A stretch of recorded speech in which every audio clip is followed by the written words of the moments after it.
மகா இரக்கமும் கிருபையும் நல்ல ஆண்டவரே, இந்த மனமகிழ்ச்சியின் கால வேலைக்காகவும் நன்றியோடு துதிக்கிறோம், ஸ்தோத்திரிக்கிறோம். கர்த்தாவே ஆண்டவரே, எங்களுக்கு ஒரு திறந்த வாசலை கொடுத்து உம்மை துதிக்க ஸ்தோத்திரிக்க இந்த தேசத்திலே எங்களுக்கு நீர் கிருபை பாராட்டின தயவிற்காகவும் நன்றியோடு துதிக்கிறோம். கடந்த நாட்கள் எல்லாம் நீர் எங்களை கண்மணி போல பாதுகாத்தீர்.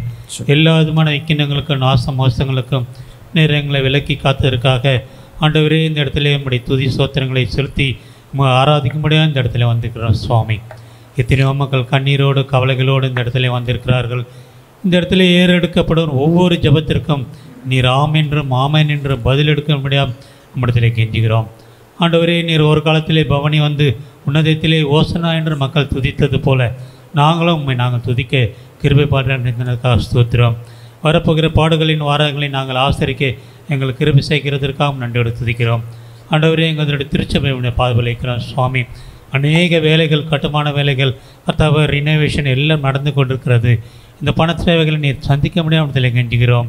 இந்த வாரத்திற்குள்ளே எல்லாம் நிரந்தரமாய் முடித்து கர்த்தாவே நேர்த்தியாக எங்களுக்கு ஒரு நல்ல ஆலயத்தை நீர் திரும்ப தர முடியாமல் கெஞ்சுகிறோம். இந்த வாரத்தப்பட்ட மக்களை துரிதமாய் கொண்டு வரோம். இந்த நாளில் நாங்கள் பாடப்போகிற பாடல்கள், ஏறெடுக்கப் போகிற துதி சோத்திரங்கள், கேட்கப் போகிற செய்திகள் எல்லாம் நம்முடைய சமூகத்துக்கு நேர்த்தியாக பிரதியாக இருக்க வேண்டும் என்று ஆண்டவரும் அருமை ரட்சகருமாகிய இயேசு கிறிஸ்துவின் மூலமாய் வேண்டிக் கொள்கிறோம் நல்ல பிதாவே. ஆமென். ஹல்லேலூயா, ஹல்லேலூயா. எத்தனை பேர் சந்தோஷமா இருக்கிறீங்க? ஹல்லேலூயா. வேதத்தில் பார்க்கிற போது மத்தேயின் புஸ்தகத்தில் 21வது அதிகாரத்தில் 7வது வசனம், 8வது வசனம், 9வது வசனம், கழுதையும் குட்டியும் கொண்டு வந்து அவைகள் மேல் தங்கள் வஸ்திரங்களை போட்டு அவரை ஏற்றினார்கள். திரளான ஜனங்கள் தங்கள் வஸ்திரங்கள் வழியிலே விரித்தார்கள். வேறு சிலர் மரக்கிளைகளை தரித்து வழியிலே பரப்பினார்கள். முன்னடப்பாரும் பின்னடப்பாருமாயிருக்கிற திரளான ஜனங்கள், தாவீதின் குமாரனுக்கு ஓசன்னா, கர்த்தரின் நாமத்தினால் வருகிறவர் ஸ்தோத்தரிக்கப்பட்டவர், உன்னதத்திலே ஓசனா என்று சொல்லி ஆர்ப்பரித்தார்கள். ஹல்லேலூயா, ஹல்லேலூயா. எத்தனை பேர் ஆண்டவரை ஆராதிக்க போறீங்க இன்னைக்கு? ஹல்லேலூயா. இந்த வேளையில முதலாவது பாடல், இயேசு ராஜா முன்னே செல்கிறார், ஓசன்னா கீதம் பாடுகின்ற பாடலை உற்சாகமாக கரங்களை தட்டி நாம் பாடுவோம்.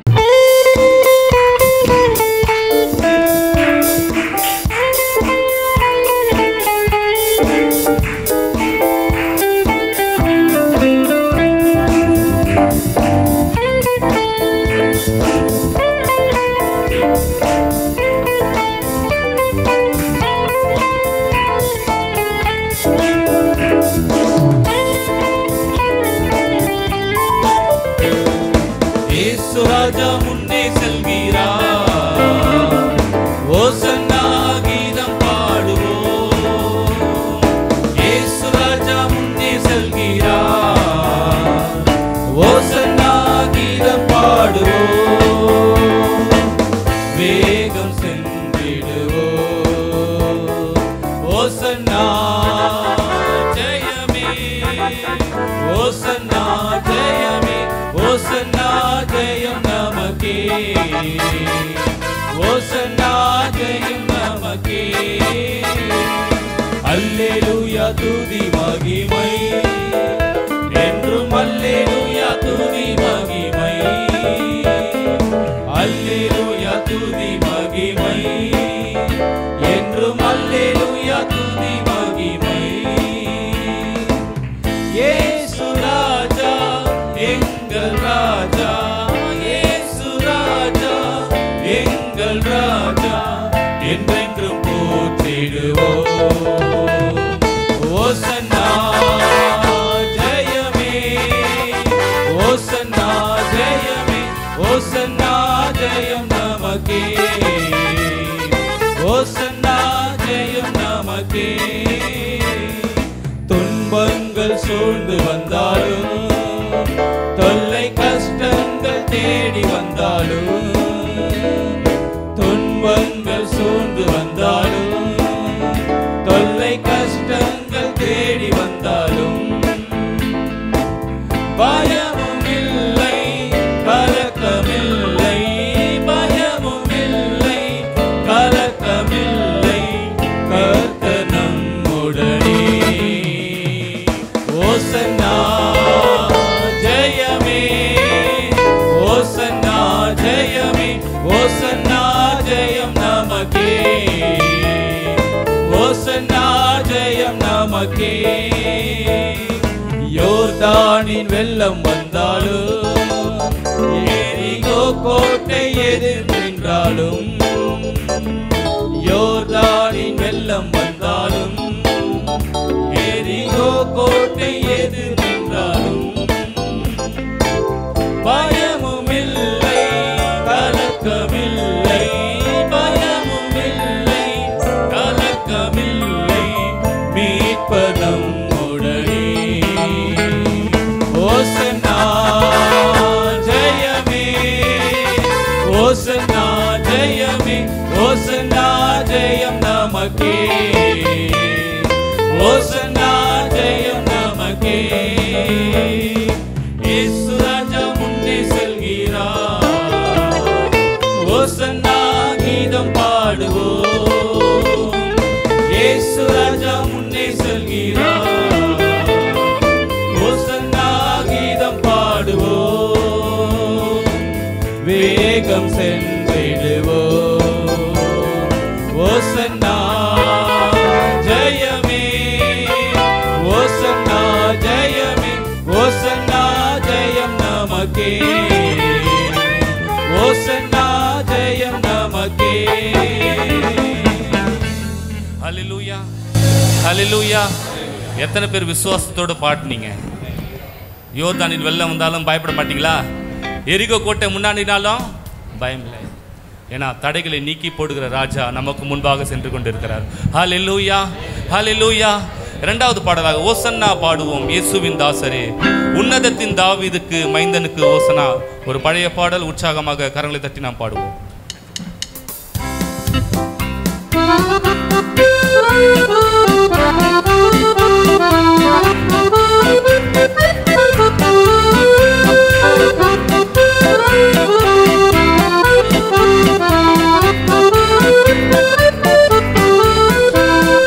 ஓசன்னா பாடுவோம் இயேசுவின் தாசரே, உன்னதத்திலே தாவீது மைந்தனுக்கு ஓசன்னா.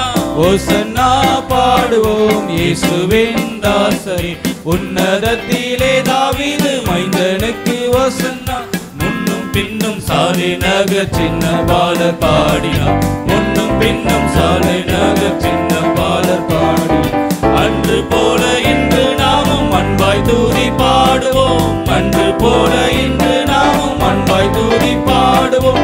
ஓசன்னா பாடுவோம் இயேசுவின் தாசரே, உன்னதத்திலே தாவீது மைந்தனுக்கு ஓசன்னா.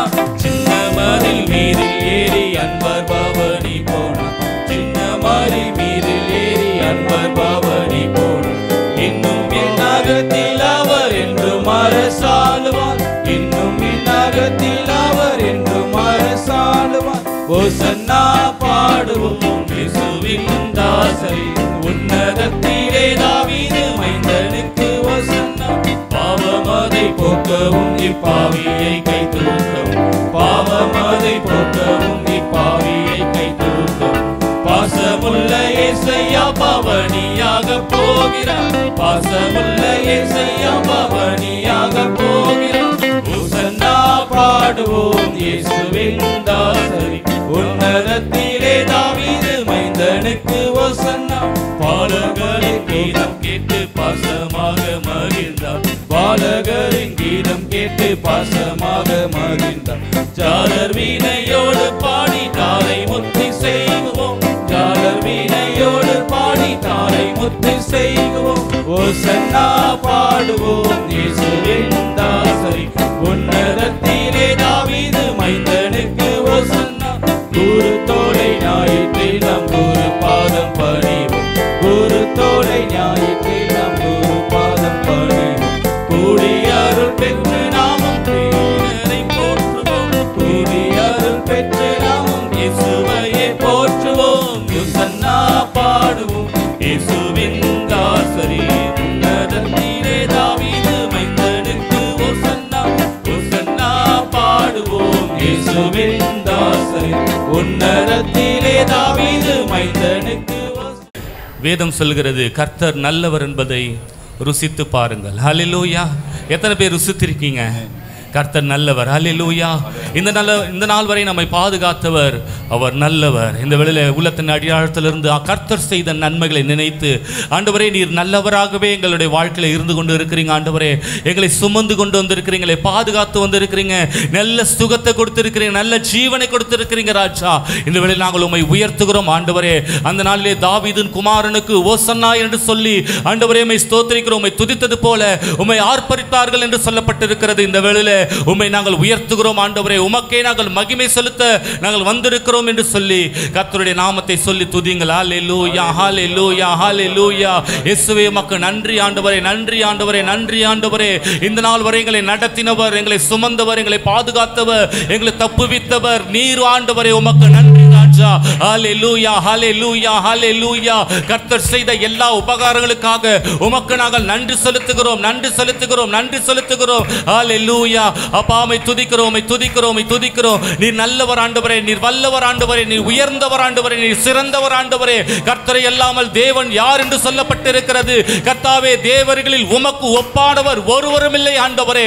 உம்மை நாங்கள் உயர்த்துகிறோம், உமக்கே நாங்கள் மகிமை செலுத்துகிறோம். ஹல்லேலூயா, ஹல்லேலூயா, ஹல்லேலூயா. நீர் ஆபிரகாமின் தேவனும் ஈசாக்கின் தேவனும் யாக்கோபின் தேவனா இருக்கிறவர். எங்களுக்கு உயர்ந்த அடைக்கலமா இருக்கிறதுக்காக நன்றி செலுத்துகிறோம் ஆண்டவரே. ஹல்லேலூயா, ஹல்லேலூயா.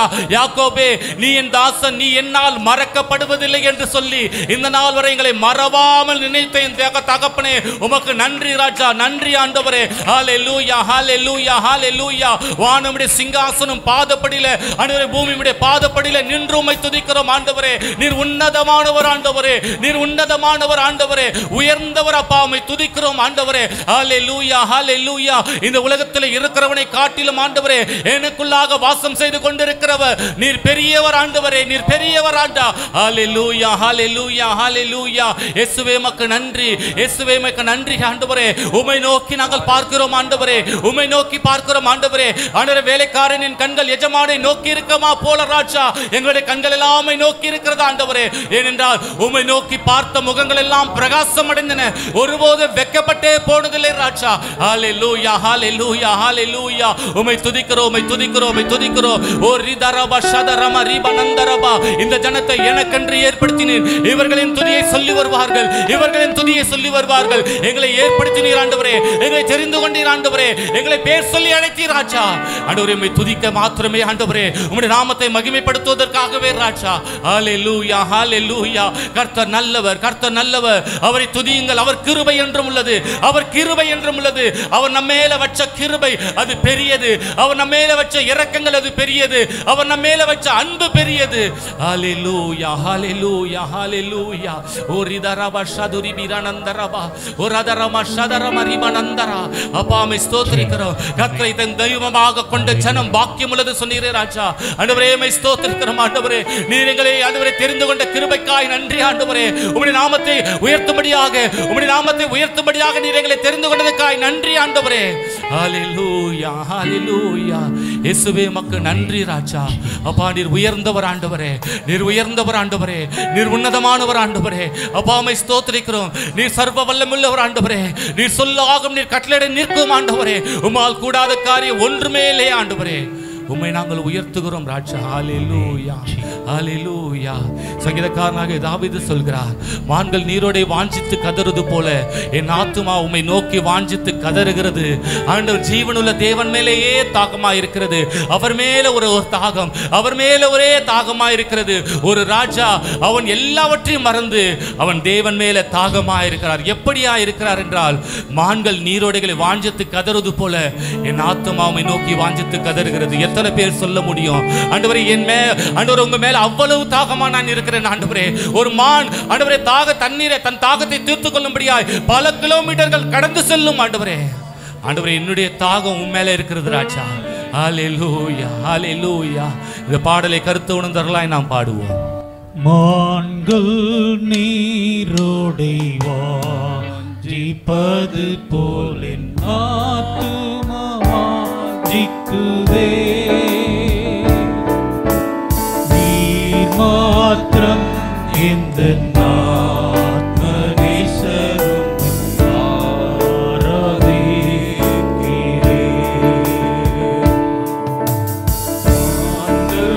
நீரோ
spirit.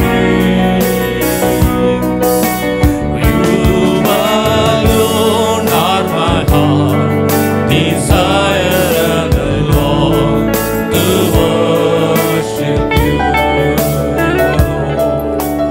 You alone are my strength, my shield, and you alone may my spirit. You alone are my heart desire, and the Lord, to worship you. நீரின் பலனும் நீரின் பலனும் என் கேடகமாம், என் ஆவி என்றும் உமக்கடிபணியும். நீர் மாத்திரம் எந்த மனீசர் உம்மை ஆராதிக்கிறேன்.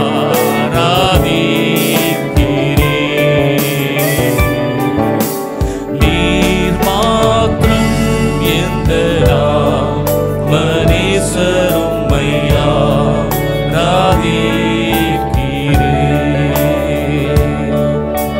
நீர் மாத்திரம் எந்த மனீசர் உம்மை ஆராதிக்கிறேன். ஹல்லேலூயா, ஹல்லேலூயா, ஹல்லேலூயா, ஹல்லேலூயா. ஆண்டவரே, நீர் என் பலன் ஆண்டவரே, நீர் என் பலன் ஆண்டவரே. ஹல்லேலூயா. என் பலனாகிய கர்த்தாவே, உம்மில் நான் அன்பு கூறுவேன் என்று சங்கீதக்காரனாகிய தாவீது சொன்னது போல ஆண்டவரே, என் பலன் எல்லாம் நீர் தான் ஆண்டவரே. நீர் தான் எங்கள் பலன் ஆண்டவரே. நீர் தான் எங்கள் மகத்துவமானவர் ஆண்டவரே. உம்மை துதிக்கிறோம், உம்மை துதிக்கிறோம், உம்மை துதிக்கிறோம், உம்மை துதிக்கிறோம். தாய் தன் பாலகனை மறந்தாலும் நான் அவனை மறப்பதில்லை என்று சொன்ன என் தேவனாகிய கர்த்தர், நீர் எங்களோடு கூட இருக்கிறீங்க ராஜா. உமக்கு நன்றி ஆண்டவரே, நன்றி ஆண்டவரே. யாக்கோபே, இஸ்ரவேலே, நீ என் தாசன், நீ என்னால் மறக்கப்படுவதில்லை. ஹல்லேலூயா, ஹல்லேலூயா. கர்த்தர் உன்னை மறவாத தேவன். நீ மறந்து போயிருக்கலாம், ஆனா கர்த்தர் உன்னை மறவாதவர். ஹல்லேலூயா. சங்கீதக்காரனாகிய தாவீது சொல்கிறார், கர்த்தாவே, தேவர்களில் உமக்கு ஒப்பானவர் ஒருவரும் இல்லை. ஹல்லேலூயா, ஹல்லேலூயா, ஹல்லேலூயா. மனுஷனை நீ நினைக்கிறதற்கும் அவனை விசாரிக்கிறதற்கும் அவன் எம்மாத்திரம் என்று சொல்லப்பட்டிருக்கிறது. அவர் நம்மை விசாரிக்கிற தேவன். எத்தனை பேர் விசுவாசிக்கிறீங்க? இந்த உலகத்தில் இருக்கிறவர்கள் நம்மை விசாரிக்க மறந்து விடலாம். உன் தகப்பன் உன்னை விசாரிக்க மறந்து விடலாம். உன் மனைவி உன்னை விசாரிக்க மறந்து விடலாம். உன் கணவர் உன்னை விசாரிக்க மறந்து விடலாம். உன் பிள்ளைகள் உன்னை விசாரிக்க மறந்து விடலாம். ஆனால் உன்னை விசாரிக்கிற ஒரு தேவன் உண்டு என்றால் அது ஆண்டவராகிய இயேசு கிறிஸ்து மாத்திரமே. அவர் உன்னை விசாரிக்கிறவர். அவர் உன்னை விசாரிக்கிறவர் மாத்திரமல்ல, உன்மேல் கரிசனை உள்ள தேவன். ஹல்லேலூயா, ஹல்லேலூயா. ஆண்டவரே, நீர் நல்லவர் ஆண்டவரே, நீர் நல்லவர் ஆண்டவரே. உம்முடைய நாமத்தை நாங்கள் உயர்த்துகிறோம் ஆண்டவரே. உம்முடைய நாமத்திற்குரிய மகிமையை நாங்கள் செலுத்துகிறோம் ஆண்டவரே. ஹல்லேலூயா, ஹல்லேலூயா, ஹல்லேலூயா. இயேசுவே, உமக்கு நன்றி செலுத்துகிறோம். வேதத்தில் பார்க்கிற போது எதிரே இருக்கிற கிராமத்துக்கு நீங்க போங்க, அங்க கழுதையும் கழுதை குட்டியும் கட்டி இருக்க காண்பீர்கள். அவைகளை என்னிடத்தில் கொண்டு வாருங்கள். யாராவது உங்களுக்கு தடை பண்ணுவார்களானால் அவர்களிடத்தில் சொல்லுங்கள், இது கர்த்தருக்கு வேண்டும் என்று சொல்லி, இது தேவனுக்கு தேவை என்று சொல்லி. ஹல்லேலூயா, ஹல்லேலூயா. எத்தனை பேர் விசுவாசிக்கிறீங்க? அந்த வசனத்தில் சொல்லப்பட்டிருக்கிறது, ஒருவன் உங்களுக்கு எதாகிலும் சொன்னால் இவைகள் ஆண்டவருக்கு வேண்டும் என்று சொல்லுங்கள் என்று. ஹல்லேலூயா, ஹல்லேலூயா. எத்தனை பேர் விசுவாசிக்கிறீங்க? அந்த கழுதையை தெரிந்து கொண்ட தேவன் நம்மை தெரிந்து கொண்டிருக்கிறார்.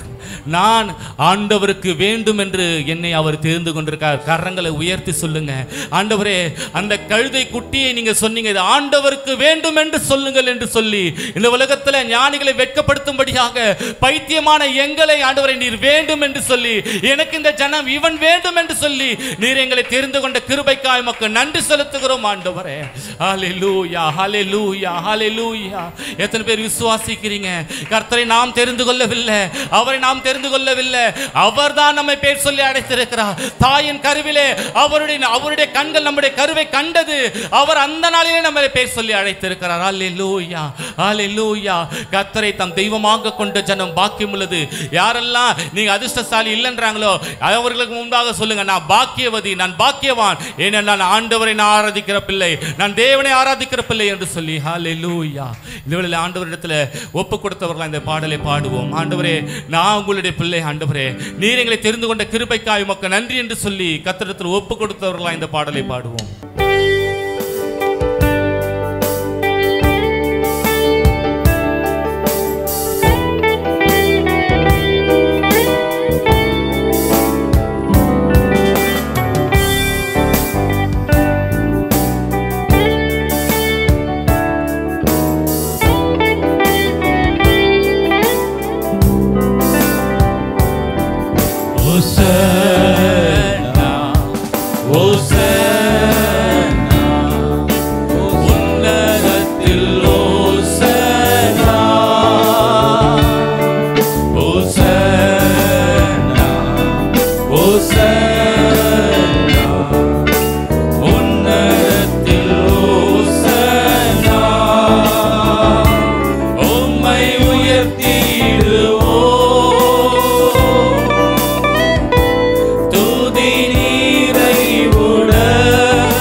உம்மை உயர்த்திடுவோம்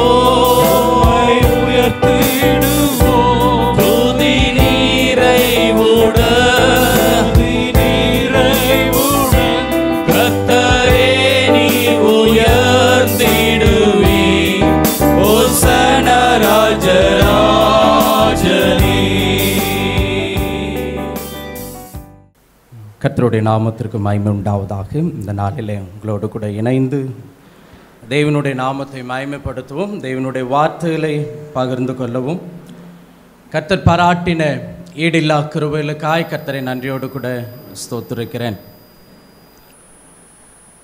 இன்றைய தினம் கிறிஸ்துவ வட்டாரத்திலே மிகவும் சிறப்பு பெற்ற தினமாய் உலகளாவிய விதங்களிலே கொண்டாடப்பட்டு கர்த்தருடைய நாமம் உயர்த்தப்பட்டு கொண்டிருக்கிறதான இந்த வேளையில் அப்படிப்பட்டதான நிகழ்வுகளை வேதத்தில் பதிவு செய்யப்பட்டிருப்பதை இன்றைக்கு நம்முடைய கவனத்தில் கொள்ள வேண்டியது அவசியம்.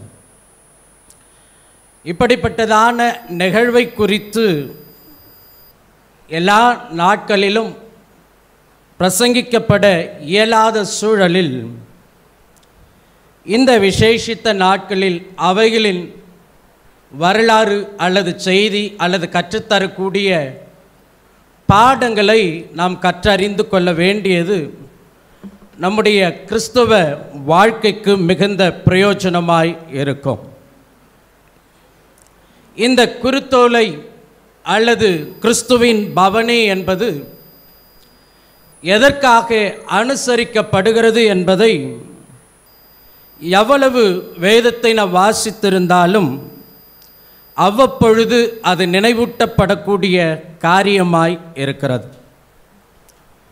அந்த காரியங்களை தேவ ஆவியானவர் வேதத்தின் அடிப்படையில் இருந்து நமக்கு கற்றுக் கொடுக்க இந்த காலவேளையில் நம்முடைய சிந்தைகளை அவருடைய சமூகத்தில் தாழ்த்தி ஒப்பு கொடுப்போம். அதற்கு ஆதாரமான வேத பகுதி என்னாகமம் 13ஆம் அதிகாரம் 23வது வசனத்தை நாம் வாசிப்போம். என்னாகமம் 13ஆம் அதிகாரம் 23வது வசனம்.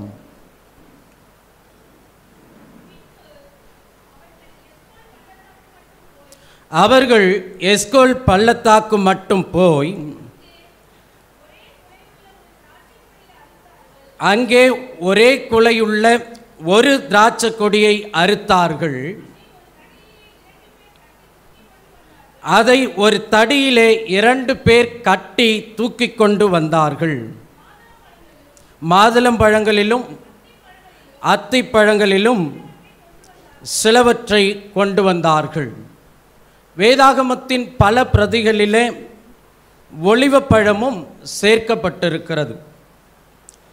தேவ ஆவியானவர் இந்த வார்த்தைகளை கொண்டு நம்மோடு கூட பேச நாம் ஒப்பு கொடுப்போம். கிருபையும் இரக்கமும் நிறைந்த நல்ல தகப்பனை, 2000 ஆண்டுகளுக்கு முன்பு நடைபெற்ற அந்த ஜெய பவனியை குறித்து இன்றைக்கு நிழலாட்டமாய் எழுதப்பட்ட வேத வசனங்கள் எல்லாம் எப்படி நிறைவேறினது என்பதை தியானிக்க தேவ ஆவியானவர் எங்களுடைய உள்ளங்களை திறந்தருளும்படிக்காய், கர்த்தருடைய ஆவியானவர் நீர் அனல் முட்டி எழுப்பும்படிக்காய், நாங்கள் கற்று நிச்சயித்து கொண்டவைகளில் நிலைத்திருந்து உம்முடைய நாமத்தை மகிமைப்படுத்த தேவ ஆவியானவர் எங்களுக்கு உதவி செய்யும்படிக்காய் எங்களை தாழ்த்தி உம்முடைய கரத்தில் ஒப்பு கொடுக்கிறோம்.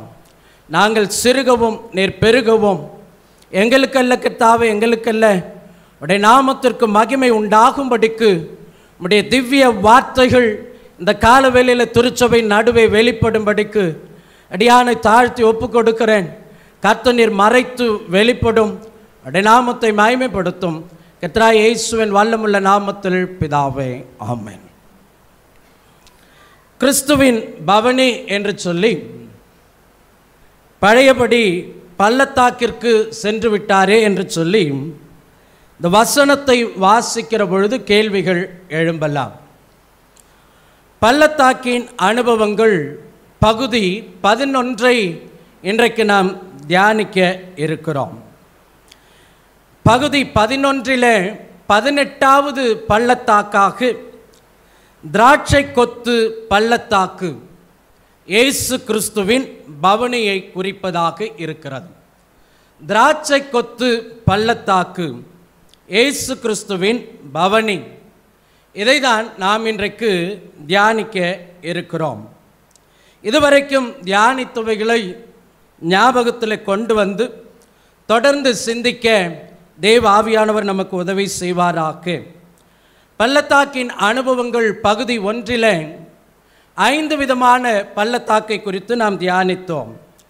அழுகையின் பள்ளத்தாக்கு, கேபார் பள்ளத்தாக்கு, ஆமோன்கோகின் பள்ளத்தாக்கு, யோசேபாத்தின் பள்ளத்தாக்கு, ஒலிவமலையின் பள்ளத்தாக்கு, சாவே பள்ளத்தாக்கு, எஸ்கோல் பள்ளத்தாக்கு, உலர்ந்த எலும்புகளின் பள்ளத்தாக்கு, இன்னோம் பள்ளத்தாக்கு, பள்ளத்தாக்குகளின் லீலி, மிஷ்பா பள்ளத்தாக்கு, பெத்கார் பள்ளத்தாக்கு, சேன் பள்ளத்தாக்கு, எபனேசர் பள்ளத்தாக்கு, ஏதோம் பள்ளத்தாக்கு, உப்பு பள்ளத்தாக்கு, சித்திம் பள்ளத்தாக்கு. சித்திம் பள்ளத்தாக்கு என்பது இயற்கையில் தெய்வீகம். தார் அந்த வடிவமைப்பை குறித்து சிந்திக்க கடந்த நாட்களில் தெய்வாவியானவர் உதவி செய்தார். இன்றைக்கு திராட்சை கொத்து பள்ளத்தாக்கு. இதையும் நமக்கு ஆராதனையில் சொல்லப்பட்ட அல்லது பாடல் வழியாக பாடின வேத பகுதி அநேக வசனங்கள் குருத்தோலையை குறித்து சொல்லப்பட்டது. இயேசு பவனி சென்றதை குறித்து சொல்லப்பட்டது. அதை குறித்தும் தான் நாம் தியானிக்க இருக்கிறோம். இதற்கு 2ற்கும் உண்டான ஒப்புமை என்னாகமம் 13:22 இருந்து 33வது வசனம் வரையிலேயும், லூக்கா 19ஆம் அதிகாரம் 28வது வசனத்திலிருந்து 40வது வசனம் வரையும் இரு வேத பகுதியும் இணைத்து நீங்கள் வாசித்து பார்ப்பீர்களானால் அறிந்து கொள்ள முடியும். என்னாகமம் 13:22 இருந்து 33, லூக்கா 19:28 இருந்து 40வது வசனம் வரையும் இதை 2 வேத பகுதியும் நாம் இணைத்து தியானிக்க இருக்கிறோம். இந்த 2 வேத பகுதியும் இணைக்கிற பொழுது இந்த கிறிஸ்துவின் பவனிக்கு உண்டான நிழலாட்டத்தையும் இயேசு கிறிஸ்துவின் நாட்களில் நிறைவேறினதையும் நாம் அறிந்து கொள்ள முடியும். முதலாவது என்னாகமம் 13:22 நாம் வாசிக்கிற பொழுது அங்கே சொல்லப்பட்டிருக்கிறது, தெற்கேயும் சென்று எபிரோன் மட்டும் போனார்கள். அங்கே ஏனாக்கின் குமாரராகிய அகிமானும் சேசாசாயும் தல்மாயும் இருந்தார்கள். எபிரோன் எகிப்தில் உள்ள சோவானுக்கு 7 வருஷத்திற்கு முன்னே கட்டப்பட்டது. நாம் தலைமையாக வாசித்த 23வது வசனம் எஸ்கோல் பள்ளத்தாக்கு என்று சொல்லி எழுதப்பட்டிருக்கிறது. இந்த எஸ்கோல் பள்ளத்தாக்கு என்பது ஆங்கிலத்தில் வேலி ஆஃப் எஸ்கோல் என்று சொல்லி எழுதப்பட்டிருக்கிறது. அதற்கு கல்ஸ்டர் ஆஃப் கிரேப்ஸ் என்று சொல்லி பெயர் சூட்டப்பட்டிருக்கிறது. அதே தமிழிலே நாம் பார்ப்போமானால் இந்த எஸ்கோல் என்பதற்கு திராட்சை கொத்து பள்ளத்தாக்கு என்று எழுதப்பட்டிருக்கிறது. இந்த திராட்சை கொத்து பள்ளத்தாக்கு என்பது எங்கே ஆரம்பமாகிறது என்று சொல்லி பார்க்கிற பொழுது எருசலேமுக்கும் எபிரோனுக்கும் அருகில் ஏற்பட்ட ஒன்றாய் இது காணப்படுகிறது. இந்த எஸ்கோல் பள்ளத்தாக்கின் சிறப்பு அல்லது திராட்சை கொத்தின் பள்ளத்தாக்கின் சிறப்பு எருசலேமுக்கும் எபிரோனுக்கும் இடையே துவங்குகிறதை நாம் பார்க்கிறோம். அதை போலதான் கிறிஸ்துவின் பவனியும் லூக்கா 19:28 வாசிக்கிற பொழுது எருசலேமுக்கும் பெத்தானியாவுக்கும் இடையே இருந்து புறப்படுகிறதை நாம் வாசிக்க முடியும். லூக்கா 19:28 வாசிக்கிறோம், இவைகளை அவர் சொன்ன பின்பு எருசலேமுக்கு புறப்பட்டு முந்தி நடந்து போனார். அதற்கு பின்பு வாசிக்கிற பொழுது பெத்தானியா கிராமத்தை குறித்தும் அங்கே நாம் வாசிக்கிறோம். இந்த திராட்சை கொத்து பள்ளத்தாக்கு இதனுடைய ஊர்வலம் பவனியானது எபிரோனிலே இருந்து துவங்குகிறது. எருசலேம் எபிரோனுக்கு இடையே இருந்து துவங்குகிறது. கிறிஸ்துவின் பவனியானது எருசலேம் பெத்தானியா இவைகளுக்கு இடைப்பட்ட இடத்திலிருந்து துவங்குகிறதை நாம் பார்க்கிறோம். இப்படி இரண்டிற்கும் உண்டான ஒப்புமையை நாம் அறிந்து கொள்ள முடியும். அவ்வப்பொழுது உங்களுக்கு டிவியில் வரக்கூடிய அந்த படங்களை நீங்கள் பார்க்கிற பொழுது அதற்குண்டான காரியங்களை நீங்கள் அறிந்து கொள்ள முடியும். முதலாவது கிறிஸ்துவின் பவனி எருசலேம் பெத்தானியா. அதற்கு நிழலாட்டமாய் இருந்தது திராட்சை குலையின் பவனியானது எஸ்கோல் பள்ளத்தாக்கு எருசலேம் எபிரோனுக்கு இடையே இது துவங்கியது. இரண்டாவது அங்கே அந்த என்னாகமும் 13:23 நாம் வாசிப்பது, ஒரே குலையுள்ள ஒரு திராட்சை கொடியை அறுத்தார்கள். ஒரே குலையுள்ள ஒரு திராட்சை கொடியை அறுத்தார்கள். இதைதான் என்னாகமும் 13:23 வாசிக்கிறோம். இது நிழலாட்டம், நிறைவேற்றம். யோவான் 15ஆம் அதிகாரம் 1, 4, 5 வசனங்களில் யார் இந்த திராட்சை அல்லது திராட்சை செடி என்று பார்க்கிற பொழுது யோவான் 15, 1, 4, 5 வசனங்களில் நான் மெய்யான திராட்சை செடி என்று இயேசுவானவர் பதிவு செய்கிறதை பார்க்கிறோம். அங்கே திராட்சை குலை சுமந்து செல்லப்படுகிறது. கிறிஸ்துவின் பவனியில் நானே திராட்சை செடி என்று சொன்ன இயேசு கிறிஸ்து சுமந்து செல்லப்படுகிறார். அதைத்தான் இந்த வசனத்தில் உண்டான ஒப்புமை. 4வது வசனத்திலும் திராட்சை செடியில் நிலைத்திராவிட்டால் என்று இயேசு திராட்சை செடி என்பதை மீண்டும் வலியுறுத்துகிறார். 5வது வசனத்திலும் நானே திராட்சை செடி என்று சொல்லி அவர் வலியுறுத்துகிறதை பார்க்கிறோம். என்னாகமத்தில் ஒரே குலையுள்ள ஒரு திராட்சை கொடியை அவர்கள் அறுத்து சென்றார்கள். உலகத்தின் ஒட்டுமொத்த பாவத்திற்காக அடிக்கப்படும் ஆட்டுக்குட்டியாக ஒரே நபர்தான், அவர்தான் ஆண்டவராகிய இயேசு கிறிஸ்து. இதுவரைக்கும் அடிக்கப்பட்டவர் அவர்தான். இதற்கு அப்புறமும் அவரை போல் ஒருவரும் அடிக்கப்பட போவது இல்லை என்பதைத்தான் இந்த வேத வசனம் நமக்கு சுட்டி காண்பிக்கிறது.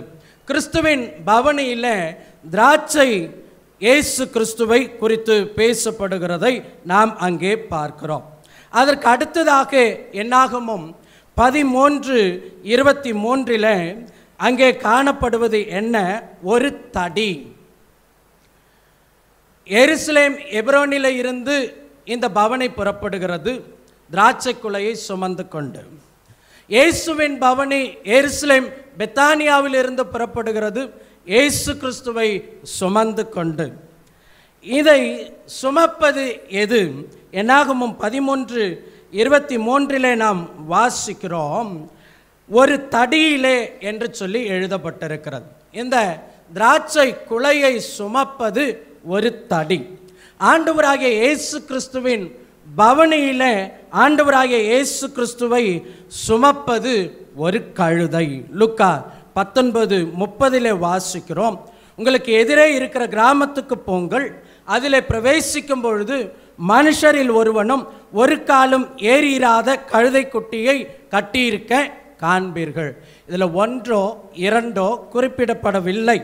அதற்கு மாறாக மார்க்கு 11:2 வசனத்தை நான் வாசிக்கிற பொழுது, மார்க்கு 11:2 வாசிக்கிற பொழுது, உங்களுக்கு எதிரே இருக்கிற கிராமத்துக்கு போங்கள், அதில் பிரவேசித்த உடனே மனுஷர் ஒருவரும் ஒரு காலும் ஏறியிராத ஒரு கழுதை குட்டி. அங்கே வாசிக்கிறோம் ஒரு தடி, இங்கே நாம் வாசிக்கிறோம் ஒரு கழுதை. நிழலாட்டம் அப்படியே இந்த கிறிஸ்துவின் பவனியில் நிறைவேறுகிறதை நாம் பார்க்கிறோம்.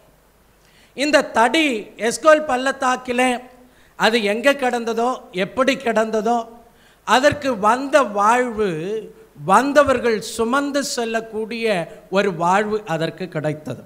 அதே போல பெத்தானியாவின் கழுதை எந்த நிலையில் இருந்ததோ, ஆனால் அதற்கு வந்த வாழ்வு இயேசுவை சுமக்கக்கூடிய அரிய பெரிய பாக்கியம் கிடைத்தது. இன்றைக்கு நீங்களும் நானும் அற்பரும் நீசரும் எந்த விதத்திலும் தகுதி இல்லாதவர்களுமாய் இருக்கக்கூடிய நமக்கு கிறிஸ்துவின் சுவிசேஷத்தை சுமக்கக்கூடிய பாக்கியத்தை தேவன் நமக்கு கொடுத்திருக்கிறார்.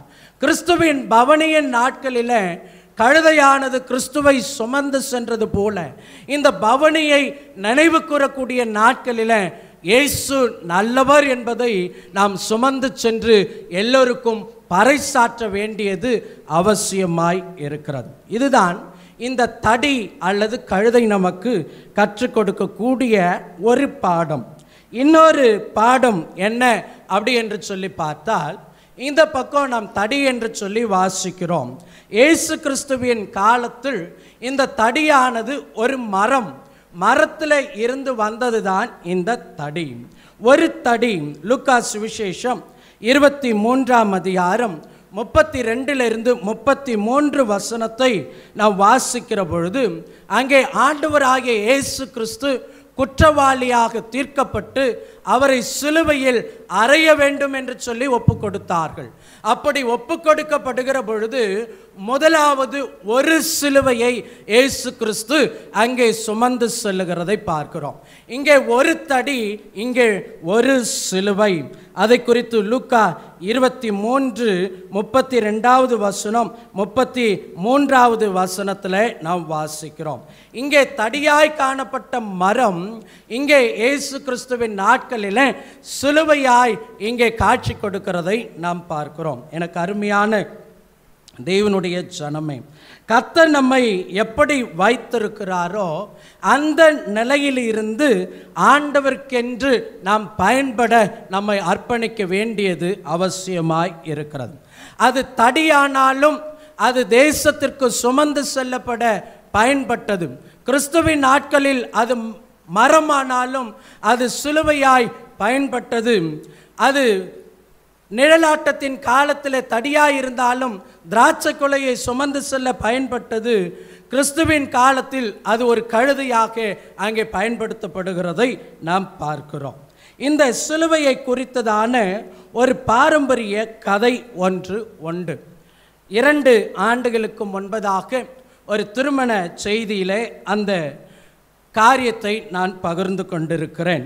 ஆனால் எல்லோரும் அறிந்து கொள்ளும்படிக்கு அதை மீண்டும் உங்களுடைய நினைவுக்கு கொண்டு வர விரும்புகிறேன்.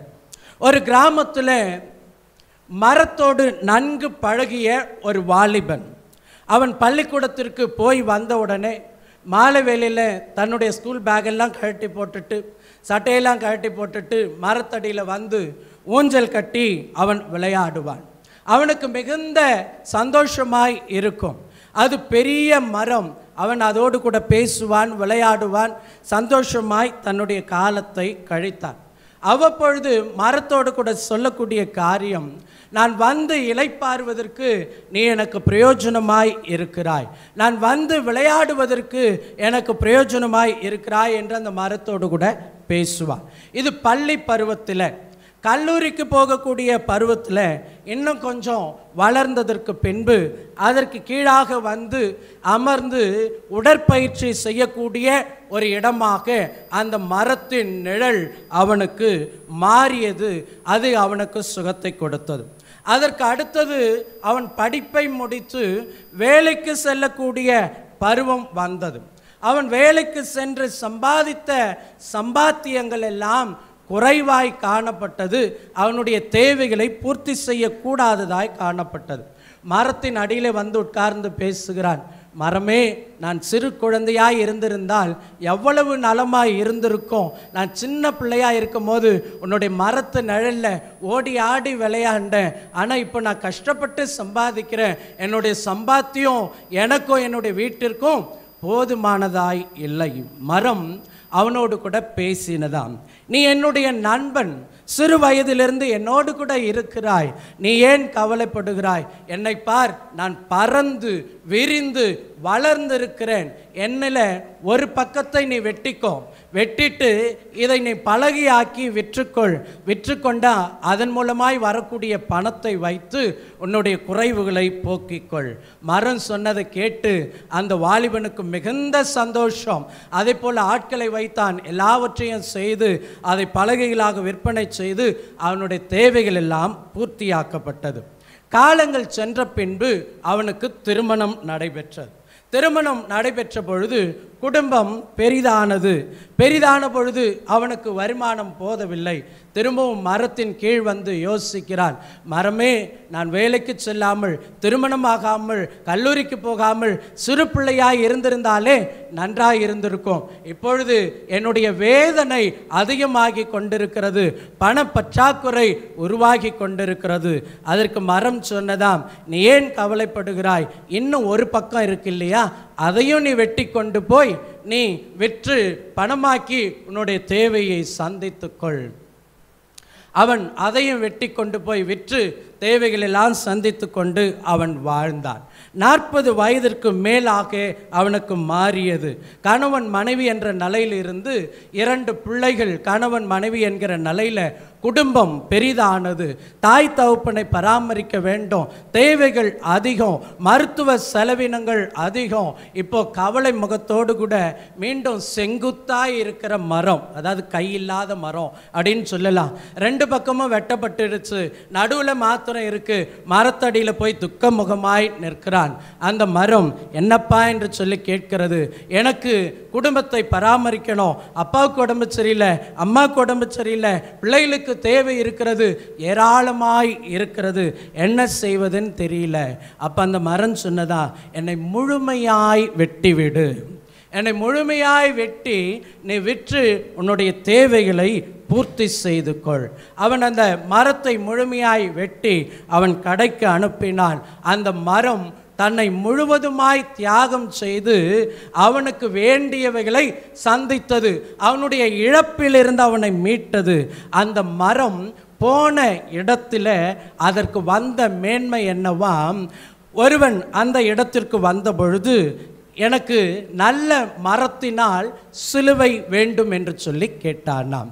கடைக்காரர், இது இப்பொழுதுதான் புதுசாக வந்த மரம், இது நல்ல மரம், இதை அடிக்கடி நான் வாங்கியிருக்கிறேன், இந்த மரத்தில் உனக்கு நான் சிலுவை செய்து கொடுக்கிறேன். இப்படி சிலுவைக்கு அநேக பாரம்பரிய கதைகள் உண்டு. இப்படி அந்த மரம் தன்னை முழுமையாய் தியாகம் செய்து அந்த சிலுவைக்கு கொண்டு வந்து சேர்ப்பிக்கப்பட்டது. இன்றைக்கு நம்முடைய வாழ்க்கையிலையும் ஆண்டவராகிய இயேசு கிறிஸ்து தம்மை முழுமையாய் நமக்காக தியாகம் செய்தபடினாலே தான் இன்றைக்கு சபையாய் நாம் அமர்ந்து கொண்டிருக்கிறோம். எப்பொழுதெல்லாம் கர்த்தரை நோக்கி கூப்பிடுகிறோமோ வியாதிகள் மாறுகிறது, வேதனைகள் மாறுகிறது, குறைவுகள் மாறுகிறது. அவரை போல நமக்கு தியாகம் செய்த நபர் வேறு ஒருவரும் இல்லை. அவருடைய தியாகம் முற்றிலுமாய் கல்வாரி சிலுவையில் நிறைவேற்றப்பட்டது. அந்த மரம் தன்னை தியாகமாக்கியது போல ஆண்டவராகிய இயேசு தன்னை முற்றிலுமாய் தியாகமாக்கினார். அந்த தியாகத்தை இந்த வாரங்களில் நாம் நினைவு கூற இருக்கிறோம். அந்த தியாகத்தை நினைவு கூறக்கூடிய நம்முடைய வாழ்க்கையில் நாம் ஆண்டவருக்கு நம்ம தியாகம் செய்யக்கூடியவர்களாய், ஊழியத்திற்கு தியாகம் செய்யக்கூடியவர்களாய், தேவனுடைய பிள்ளைகளுக்கு தியாகம் செய்யக்கூடியவர்களாய், சபைக்கு நம்மை தியாகம் செய்யக்கூடியவர்களாய் நம்முடைய வாழ்க்கை மாற வேண்டும் என்பது தான் அந்த ஒரு தடி, அந்த ஒரு சிலுவை நமக்கு கற்றுக் கொடுக்கிற பாடமாய் இருக்கிறது. அதற்கு அடுத்தது என்னாகமம் 13:23 வாசிக்கிறோம், இந்த தடியை 2 பேர் சுமந்து கொண்டு வந்தார்கள். இப்போ நீங்களே கனெக்ட் பண்ணிடுவீங்க, ஓரளவுக்கு உங்களுக்கு புரிஞ்சிடுச்சு. இப்போ இந்த தடியை எத்தனை பேர் சுமந்து கொண்டு வந்தாங்க? 2 பேர். இந்த தடி எதற்கு வேண்டும்? திராட்சை குலையை சுமப்பதற்கு வேண்டும். அப்ப ஆண்டவர் பவனை செல்வதற்கு கழுதை வேண்டும். இந்த கழுதையை கண்டுபிடிச்சு கூட்டிட்டு வர்றதுக்கு லூக்கா 19:29 வாசிக்கிறோம், ஆண்டவர் 2 பேரை அனுப்பினார்.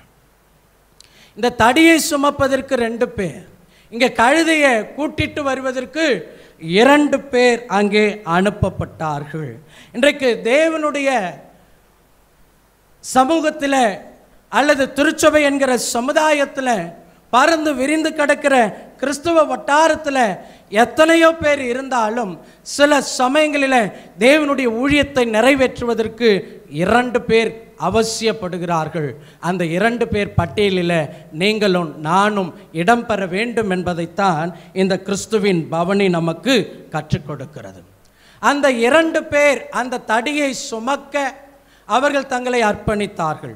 அவர்கள் கோத்திரத்துக்கு 2 பேராக புறப்பட்டு போனார்கள். தேசத்தை சுற்றி பார்த்து வர, மோசேயின் கட்டளையை நிறைவேற்ற 12 பேர் புறப்பட்டு போனார்கள்.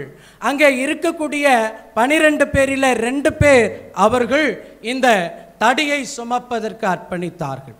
இயேசுவோடு கூட சீஷர்களும் அநேக ஜனங்களும் இருந்தார்கள்.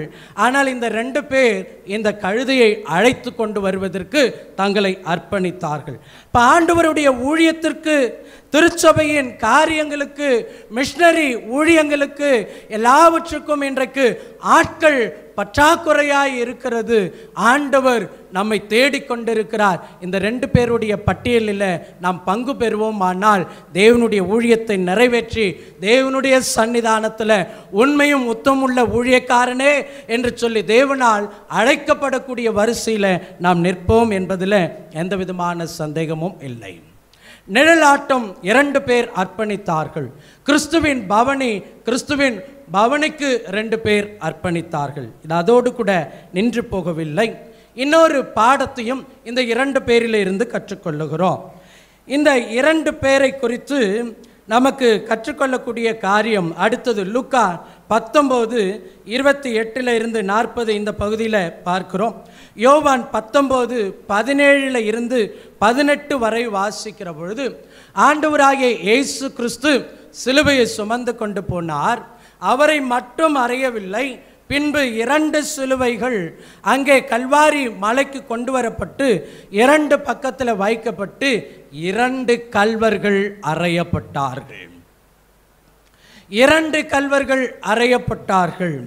2 நபர் இங்கே நிழலாட்டம், இங்கே அந்த 2 நபர் கிறிஸ்துவின் ஊழியத்திற்கு பிரயோஜனமாய், இன்னொரு பக்கம் கிறிஸ்துவோடு கூட அறையப்படுவதற்கு 2 நபர்கள் அங்கே கல்வாரி சிலுவையில் தொங்க வைக்கப்பட்டிருக்கிறதை நாம் பார்க்கிறோம். இப்படி அநேக நிழலாட்டத்தின் காரியங்களை இங்கே இருந்து கற்றுக்கொள்ளுகிறோம். அதற்கு பின்பு 5ஆவதாக என்னாகமும் 13:25 வசனம். இந்த 4 காரியங்களும் ஒரே வசனத்திலிருந்து கற்றுக்கொள்ளுகிறோம். அதுக்கு அடுத்தது அந்த வேத பகுதியாய் காணப்படக்கூடிய என்னாகமும் 13:25 என வாசிக்கிற பொழுது, மோசேயினால் அனுப்பப்பட்ட ஜனங்கள் அவர்கள் என்ன செய்தார்களாம்? அவர்கள் தேசத்தை சுற்றி பார்த்து 40 நாள் சென்ற பின்பு மோசேயினிடத்தில் திரும்பினார்கள். 40 நாள் சென்ற பின்பு மோசேயினிடத்தில் திரும்பினார்கள். இந்த 40 என்பதை குறித்து வேதத்தில் அநேக காரியங்களை வாசிக்க முடியும். மோசே கர்த்தருடைய சமூகத்தில் 40 நாள் இருந்தார். எலியா தேவ சமூகத்தில் 40 நாள் இருந்தார். இயேசுவின் ஊழியத்தை துவங்குவதற்கு முன்பதாக தன்னை ஆயத்தமாக்கி கொள்வதற்கு 40 நாட்கள் இருந்தார். சில மோசேயை ஆண்டவர் மீண்டும் எகிப்திற்கு கொண்டு போவதற்கு 40 வருடங்கள் அவருக்கு பயிற்சி கொடுத்தார். இந்த 40 என்கிறதான எண் நம்மை புதுப்பிக்க கூடியதாய், உயிர்ப்பிக்க கூடியதாய், ஆண்டவரிடத்தில் சரணடைய செய்யக்கூடியதாய், அர்ப்பணம் செய்யக்கூடியதாய் வேதாகமத்தில் ஆங்காங்கே வாசிக்கிற பொழுது அறிந்து கொள்ள முடியும். 40 நாள். இப்போ புதிய ஏற்பாட்டில் இந்த கிறிஸ்துவின் பவனிக்கு 40 நாள் என்று சொல்லி கணக்கெடுக்க வேண்டும் என்று சொன்னால், இந்த 40 நாட்களை குறித்து கத்தோலிக்க கிறிஸ்துவ வரலாறு அல்லது உலகத்தில் உண்டான பொதுமறையை பின்பற்றக்கூடிய கிறிஸ்துவ வல்லுநர்கள் கொடுக்கக்கூடிய கணக்கீடு என்ன? இன்றைக்கு 40வது நாளா என்று சொல்லி கணக்கு கேட்டால் அந்த 40வது நாளுக்கு கணக்கு சொல்லப்படுகிறது. இந்த ஈஸ்டர் திருநாளை கொண்டாடுவதற்கு முன்பதாக 40 நாட்கள் உபவாசம், தபசு காலம், லென்த் டேஸ் என்று சொல்லி அழைக்கப்படுகிறது. இந்த 40 நாட்கள் எப்படி கிறிஸ்துவ வட்டாரத்தில் வந்தது என்று சொல்லி நாம் பார்க்கிற பொழுது, ஆண்டவர் 40 நாட்கள் உபவாசித்தார். அதே போல கிறிஸ்தவர்கள் பாடு மரணத்தை நினைவு கூறுவதற்கு முன்பதாக நினைவு கூற வேண்டும் என்று சொல்லி ஆதி கிறிஸ்தவர்கள், ஆதி கிறிஸ்துவ வல்லுநர்கள், வேத ஆராய்ச்சியாளர்கள், பண்டிதர்கள் இந்த காலங்களை அன்றைக்கு நியமித்தார்கள். 40 நாட்கள். மற்றபடி கிறிஸ்துவ வட்டாரத்தில் இந்த குருத்தோலை, இந்த புனித வெள்ளி, இந்த ஈஸ்டருக்கான சில காரியங்களை நாம் பார்க்க முடியும். 40 நாள் என்பது வேதத்திற்கு அப்பாற்பட்ட வண்ணமாய் பழக்கத்தில் வந்த ஒன்றாக காணப்பட்டது. எப்படி பழக்கத்தில் வந்தது?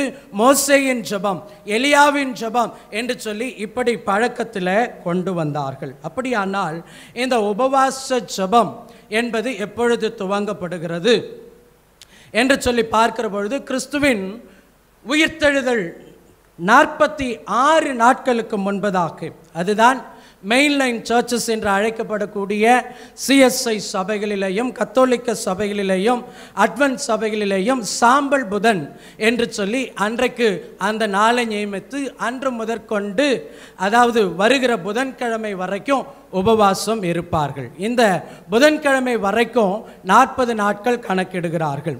இதில் ஞாயிற்றுக்கிழமையெல்லாம் தள்ளுபடி செய்யப்படுகிறது. ஞாயிற்றுக்கிழமையும் சேர்ப்போமானால் ஈஸ்டர் திருநாள் வரைக்கும் 46 நாட்கள். 46 நாட்களில் வாரத்தின் நாட்கள் 6 நாளை தள்ளுபடி செய்தோமானால் கிறிஸ்துவின் பவனி என்று அனுசரிக்கப்படக்கூடிய இந்த நாள் 40வது நாள். இந்த நாள் 40வது நாள். இது ஒரு பக்கம். இன்னொரு பக்கம் சாம்பல் புதன் என்று சொல்லி துவங்கக்கூடிய அந்த நாளிலிருந்து இன்றைய வரைக்கும் நாம் கணக்கிட்டோமானால் இன்றைய நாள் 39வது நாள். ஆக ஏறக்குறைய 39க்கும் 40க்கும் வெகு தூரம் இல்லை. இது நிழலாட்டத்தின் காரியத்தை நிறைவேற்றக்கூடிய ஒன்றாய் இங்கே நாம் பார்க்கிறோம். இப்படித்தான் இந்த 40 நாட்கள் உபவாசம், 40 நாட்கள் தேவ சமூகத்தில் காத்திருந்து ஜெபித்தல் என்கிறதான காரியங்கள் எல்லாம் உருவானது. இந்த 40 நாட்கள் உபவாசம் என்று சொல்லுகிற பொழுது அந்த 40 நாட்களிலேயும் மாமிசம் உண்ணாமல் வெறுமன காய்கறிகளை உண்டு, சாதாரணமான அந்த நாட்களில் திராட்சரசத்தெல்லாம் எடுத்துக்கொள்வார்கள். அதையெல்லாம் தவிர்த்து சாதாரணமான தண்ணீரை பருகி உடலை ஒடுக்கி தேவ சமூகத்தில் தங்களை உயிர்ப்பித்து கொள்ளும்படிக்காய் புதுப்பித்து கொள்ளும்படிக்காகத்தான் இந்த நாட்கள் அனுசரிக்கப்பட கிறிஸ்துவ வட்டாரங்களில் கொண்டு வரப்பட்டது. ஆனால் இன்றைக்கு அதனுடைய தாற்பயங்கள் எல்லாம் மாறிப்போய் இருக்கிறது. ஆனால் இந்த 40 நாள் நமக்கு கற்பிப்பது தேவ சமூகத்தில் நம்மை புதுப்பித்துக் கொள்ளுதல். இந்த 40வது நாள் கிறிஸ்துவின் பவனி கிறிஸ்து செய்த ஊழியத்தின் வெற்றியை பறைசாற்றக்கூடியதுதான் இந்த 40வது நாள். மோசே 40 நாட்கள் காத்திருந்தார், அவருக்கு வெற்றி உண்டானது. எலியா காத்திருந்தார், அவருக்கு வெற்றி உண்டானது. இயேசு காத்திருந்தார், இயேசுவிற்கு வெற்றி உண்டானது. இன்றைக்கு தேவ சமூகத்தில் 40 நாட்களோ 40 வருஷமோ எப்படி நாம் தேவ சமூகத்தில் காத்திருக்கிறோமோ கர்த்தர் நமக்கு வெற்றியை கொடுக்கிறவராய் இருக்கிறார். 40 வருஷமாய் தேவனுடைய சமூகத்தில் அமர்ந்திருக்கிற ஒவ்வொரு தேவனுடைய பிள்ளைகளுக்கும் அவர் வெற்றியை கொடுத்திருக்கிறார் என்று வேதத்திலிருந்து பல்வேறு காரியங்களை அறிந்து கொள்ள முடியும். அப்படின்னா நான் 40 வருஷம் காத்திருக்கணுமா அப்படின்னு கேட்டால், ஆண்டவர் சிலருக்கு நியமித்திருக்கிறார். சிலருக்கு 4 நாட்களில் விடுதலை கொடுக்கிறார், சிலருக்கு 4 நிமிஷத்தில் விடுதலை கொடுக்கிறார், சிலருக்கு 40 ஆண்டுகளில் விடுதலை கொடுக்கிறார், சிலருக்கு 60 ஆண்டுகளில் விடுதலை கொடுக்கிறார். எவன் மேல் இறங்க அவர் சித்தமாய் இருக்கிறாரோ அவன் மேல் இறங்க அவர் வல்லமை உள்ள தேவன். அவர் இரக்கம் பாராட்டுகிற வரைக்கும் தேவ சமூகத்தில் இன்றைக்கு ஆராதனையில் நமக்கு சொல்லப்பட்டது, வேலைக்காரருடைய கண்கள் எஜமானின் கரத்தை நோக்கி இருக்குமா போலவும், வேலைக்காரியின் கண்கள் எஜமாட்டியின் கரத்தை நோக்கி இருக்குமா போலவும் எங்களுடைய கண்கள் எங்களுடைய தேவனாகிய கர்த்தர் இரக்கம் செய்கிற வரைக்கும். அதற்கு அடுத்த வசனம் இப்படியாய் சொல்லுகிறது, இறங்கும் கர்த்தாவே இறங்கும், எங்களுடைய உள்ளம் நிந்தனையினால் நிறைந்திருக்கிறது. ஜீவிகளுடைய நிந்தனையினாலும் அகங்காரிகளுடைய இகழ்ச்சியினாலும் நிறைந்திருக்கிறது. நீர் இறங்கும் ஆண்டவரே என்று சொல்லி 123வது சங்கீதத்தில் எழுதப்பட்டிருக்கிறது. அப்ப ஆண்டவர் இரக்கம் பாராட்ட 4 நிமிஷமும் போதும், 4 வருஷமும் போதும், 40 நாளும் போதும், 40 வருஷமும் போதும். அவர் எவன் மேல் இறங்க சித்தமாய் இருக்கிறாரோ அவன் மேல் இறங்க அவர் சித்தம் உள்ளவர். அது வரைக்கும் காத்திருக்க வேண்டியது அவசியம். நிழலாட்டம் 40 நாட்கள், நிறைவேற்றும் 40 நாட்கள். அதற்கு அடுத்ததாக என்னாகமம் 13:27 நாம் வாசிக்கிறோம், தேசத்தை புகழ்ந்தார்கள்.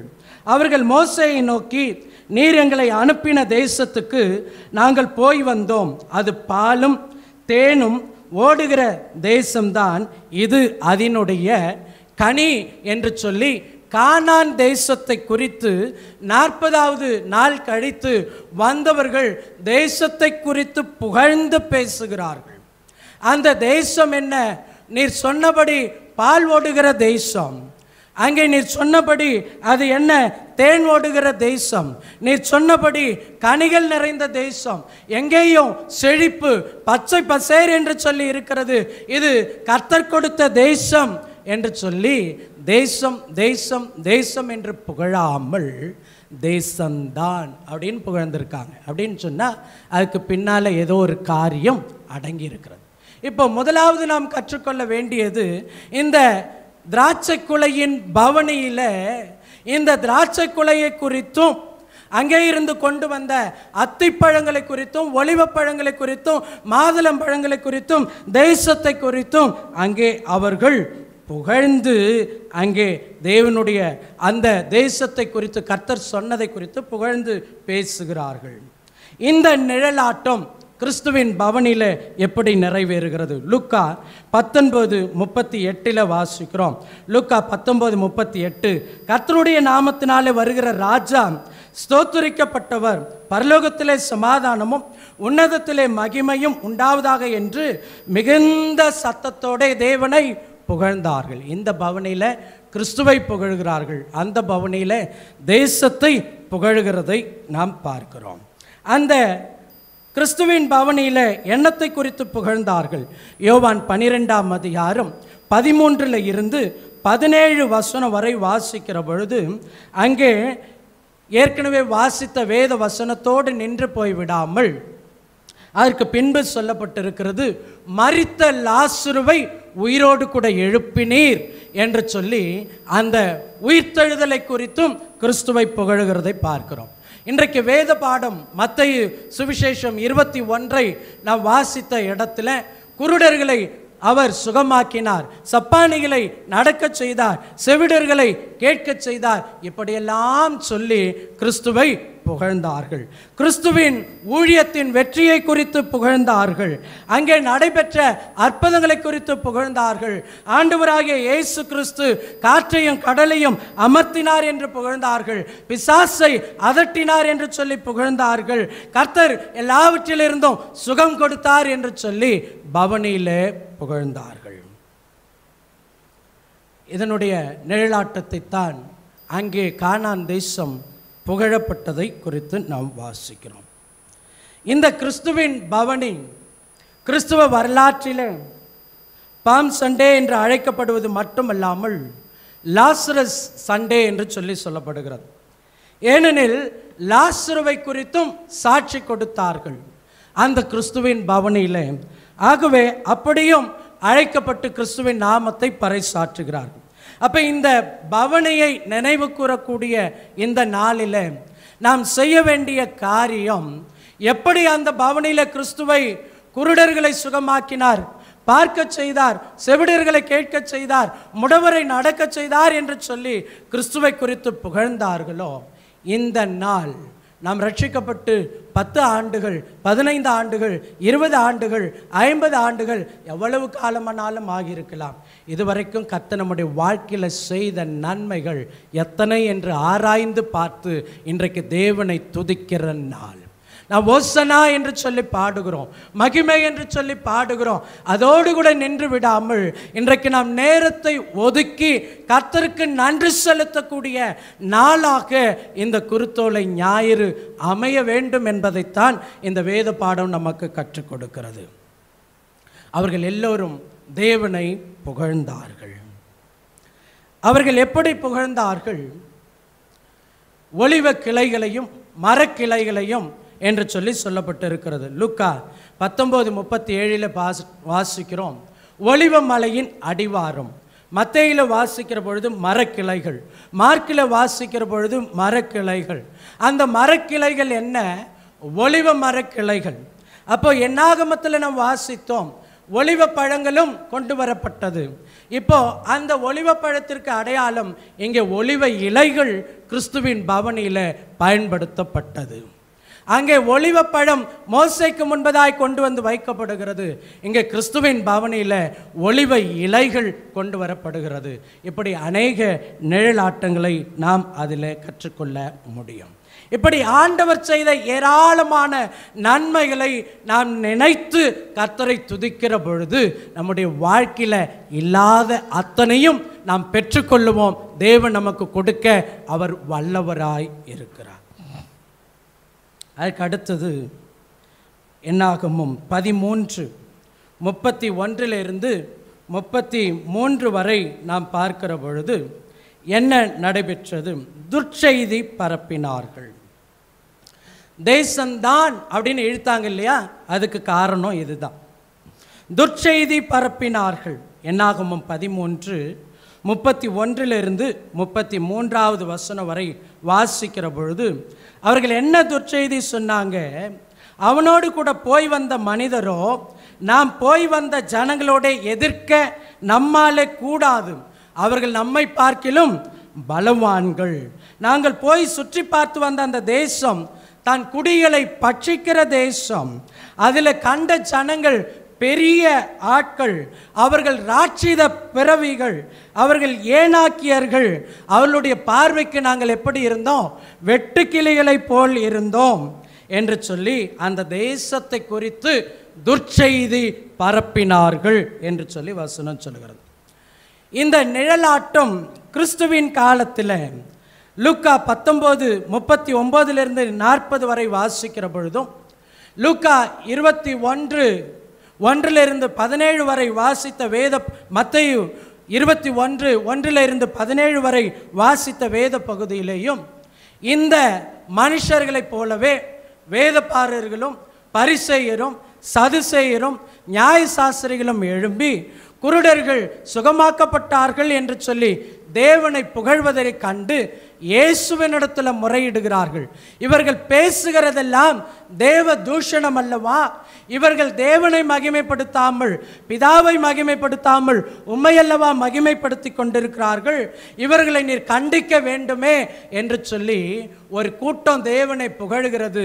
அதே கூட்டத்தின் மத்தியில் துர்ச்செய்தியை பரப்பக்கூடிய ஒரு கூட்டம் எழும்பி கிறிஸ்துவின் சாட்சி அற்று போகும்படிக்காக, குருடர் பார்வை அடைந்தது செயலற்று போகும்படிக்காக, ஊமையர் பேசினது உண்மையில்லை என்று சொல்லும்படிக்காக, மரித்தோர் உயிர்த்தெழுந்தது இல்லை என்று சொல்லும்படிக்காக துர்ச்செய்தியை எழுப்பக்கூடிய ஒரு கூட்டம் அந்த பவனியில் காணப்பட்டது. இந்த நிழலாட்டம் அங்கே நிறைவேறுகிறதை நாம் பார்க்கிறோம். இந்த ஜனங்கள் துர்ச்செய்தி பரப்பினார்கள். இன்றைக்கு நம்முடைய வாழ்க்கையிலேயும் நம்முடைய விசுவாசம் ஆட்டம் கண்டு போகும்படிக்கு நாம் சற்று விசுவாசத்தில் முன்னேறி போகிற பொழுது அல்லது எதையாகிலும் செய்யலாம் என்று நினைக்கிற பொழுது நம்முடைய விசுவாசம் ஆட்டம் கண்டு போகக்கூடிய நிலையில் எதிரடையான காரியங்கள் நமக்கு சொல்லப்படும். அதுதான் கிறிஸ்துவுக்கும் நடந்தது, நமக்கும் நடந்தது.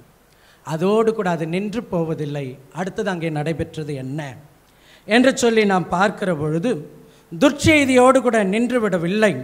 துர்ச்செய்தியின் மத்தியில் நற்செய்தி உண்டானது. என்னாகமும் 13:30 நாம் வாசிக்கிறோம். என்னாகமும் 13:30 எடுத்தவர்கள் சத்தத்தை உயர்த்தி வாசிக்கலாமா? என்னாகமும் 13:30.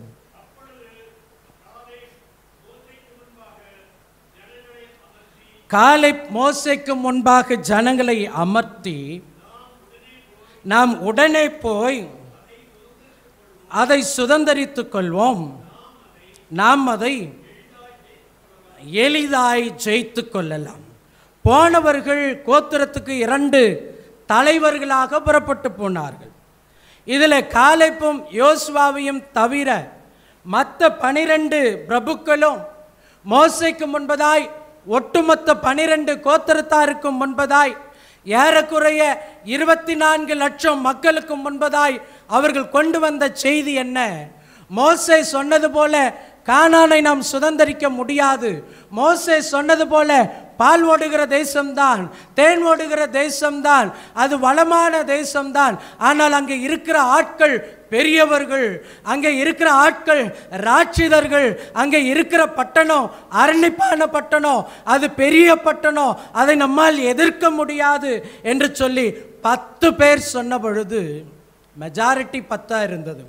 2 பேரில் ஒருவர் எழும்பி பேசுகிறார், நாம் போய் அதை எளிதாய் ஜெயித்து கொள்ளலாம்.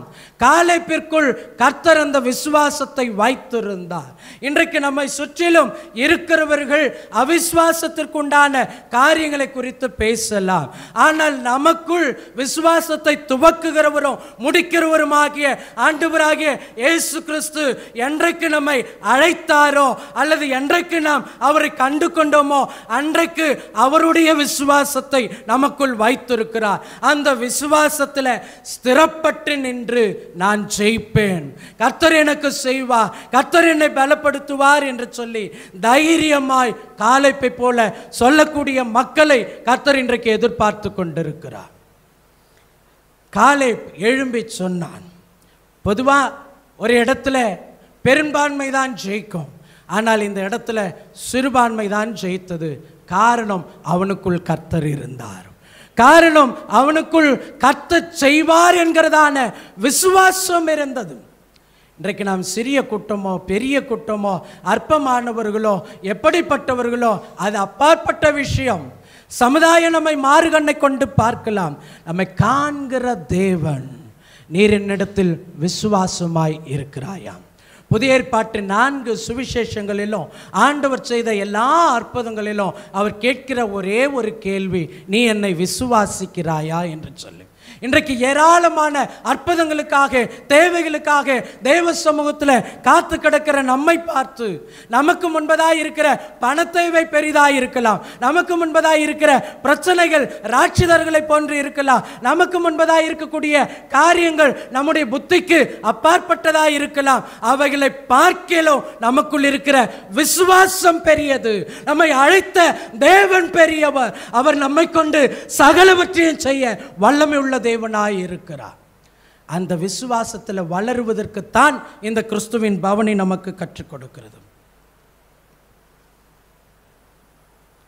அங்கே காலை யாரை ஜெயிக்க போகிறோம் என்று சொல்லுகிறார்.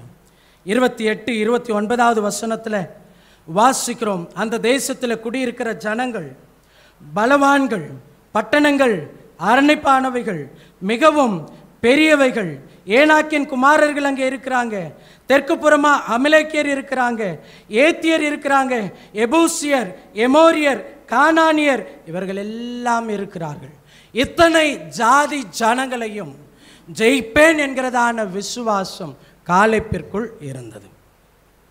ஒரு ஆள் எதிரி இல்லை, ஏறக்குறைய 7 ஜாதி ஜனம் அங்கே எதிரியாக இருக்கிறது. ஆனால் காலேப் எழும்பி சொல்லுகிறார், அத்தனை பேரையும் ஜெயிப்போம். எப்படி? கர்த்தருக்குள் இருந்து, கர்த்தர் கொடுக்கிற விசுவாசத்தை கொண்டு, கர்த்தர் கொடுக்கிற பலத்தை கொண்டு. வசனம் நமக்கு சொல்லுகிறது, ஒருவன் உங்களுக்கு விரோதமாய் ஒரு வழியாய் வந்தால், வசனம் சொல்லிடுவோம், பிரச்சனை வருகிற பொழுது 7 வழிகள் எப்படி என்று சொல்லி நமக்கு அறியக்கூடாத ஒரு காரியம். நம்முடைய விசுவாசம் ஆட்டம் கண்டு போகக்கூடிய ஒரு சூழலுக்கு போய்விடுகிறோம். இது எப்படி கிறிஸ்துவிலே நிறைவேறுகிறது? பள்ளத்தாக்கு என்று சொன்னாலே உபத்திரவம் தான். யோவான் 16:33 ஆண்டவராகிய இயேசு கிறிஸ்து சொல்லுகிறார், என்னிடத்தில் உங்களுக்கு சமாதானம் உண்டாயிருக்கும் பொருட்டு இவைகளை உங்களுக்கு சொன்னேன். உலகத்தில் உங்களுக்கு உபத்திரவம் உண்டு, ஆனாலும் திடன் கொள்ளுங்கள், நான் உலகத்தை ஜெயித்தேன் என்று சொல்லி ஆண்டவர் அங்கே சொல்லுகிறதை பார்க்கிறோம். ஆண்டவர் உலகத்தை ஜெயித்தார். கிறிஸ்துவின் பவனியின் நாட்கள் வெற்றியின் தினம். எதனுடைய வெற்றியின் தினம்? அவர் பரிசேயருடைய வாயை அடைத்தார், சதுசேயருடைய வாயை அடைத்தார், ஏரோதியருடைய வாயை அடைத்தார், வேத பாரகருடைய வாயை அடைத்தார், நியாயசாஸ்திரிகளுடைய வாயை அடைத்தார், ரோமர்களுடைய வாயை அடைத்தார். பாவத்தில் இருந்தோம், சாபத்தில் இருந்தோம், வியாதிகளில் இருந்தோம், மரணத்தில் இருந்தோம், விடுதலையை கொடுத்தார். இவைகள் எல்லாவற்றையும் அவர் ஜெயித்தார் என்பதைத்தான் அந்த 40வது நாள் பவனியில ஜனங்கள் ஆண்டவராகிய இயேசு கிறிஸ்துவின் ஜெயத்தை குறித்து பறைசாற்றினார்கள்.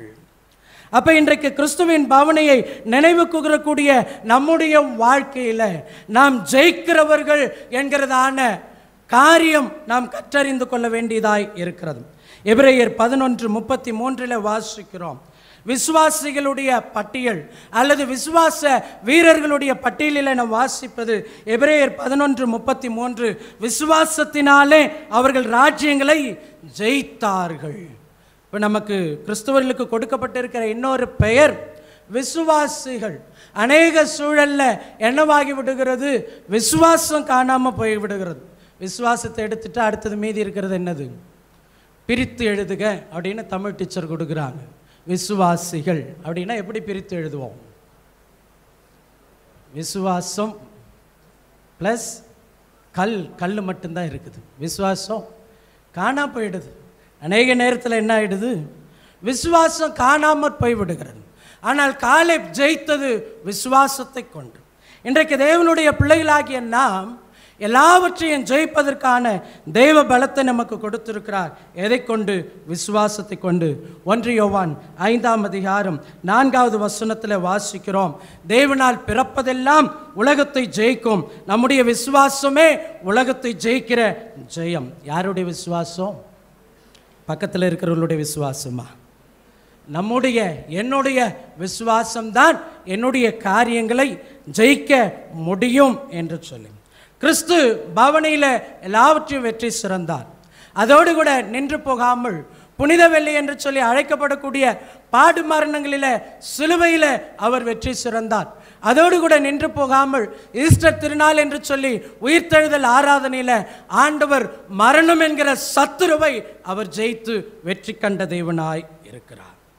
1 கொரிந்தியர் 15:57 வாசிக்கிறோம், உடைய கர்த்தராகிய இயேசு கிறிஸ்துவினாலே நமக்கு ஜெயம் கொடுக்கிற தேவனுக்கு ஸ்தோத்திரம். யாருக்கு ஜெயம்? நமக்கு தான் ஜெயம். கர்த்தர் நமக்கு ஜெயம் கொடுக்கிறவராய் அவர் இருக்கிறார்.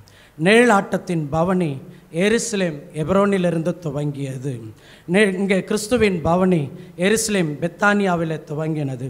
நிழலாட்டத்தின் பவனியில் திராட்சை குலை மையமாய் காணப்பட்டது. கிறிஸ்துவின் பவனியில் நானே திராட்சை செடி என்று கிறிஸ்து மையமாய் காணப்பட்டார். அதை சுமக்க ஒரு தடி நிழலாட்டத்தின் பவனியில் தேவைப்பட்டது.